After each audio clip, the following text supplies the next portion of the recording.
చిన్ననాడి అన్న ప్రాసన అయ్యిందో కన్యదాని వన్నె ప్రాసన అవ్వాలో అమ్మ చేతి గోరు ముద్ద తిన్నాను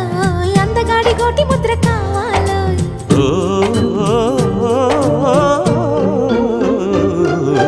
కాస్త నన్ను నువ్వు నిన్ను నేను కోరుకుంటే కోరుకున్న చోట నువ్వు నేను చేరుకుంటే చేరుకున్న చోట ఉన్న దీపం మారుతుంటే ఆరుతున్న వేళ కన్నెకాలు జారుతుంటే